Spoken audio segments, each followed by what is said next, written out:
hai moitísima xente que está ao redor das nosas explotacións que está vivindo directamente do campo.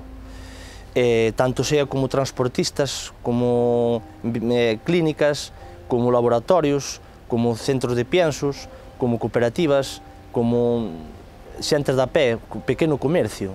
Pero non é só eso, o noso leite xa saliu da nosa granxa, pero para que ese leite chegue ali, nosotros temos que contar con moitísima xente.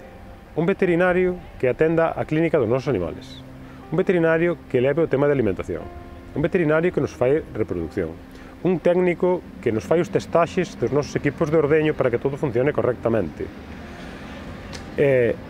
un operario que ven con carro Unifiz en moitos casos facer a mezcla.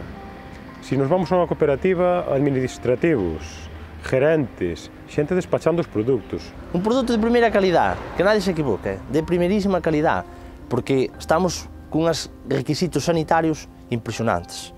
Vamos a calquer pobo e temos comerciales veterinarios, na que hai xente traballando para vender os produtos veterinarios. Hai comerciales que nos venden produtos fitosanitarios, na que hai xente traballando. Hai técnicos de campo, agrónomos.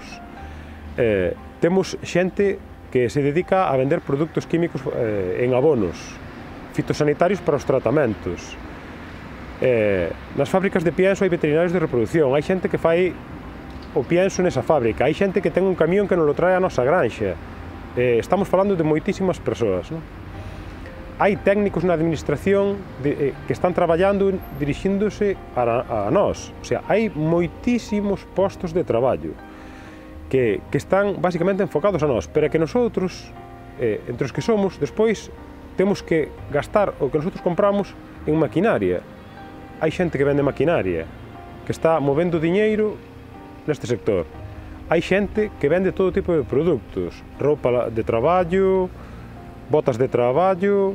Vamos calquera tienda de todas as vilas da comunidade, sabe que quen vai a comprar son os gandeiros. Cidades como Lugo saben que os gandeiros, se deixan de vir a comprar a Lugo, poden pechar as tendas, a maior parte, porque cidades como Lugo non temos que olvidar que se quitamos os funcionarios, os xubilados, como quitemos os gandeiros, pois non sei que é o que vai haber en Lugo, porque aquí non chegan grandes transatlánticos cargados de xente a facer compras, non é o caso.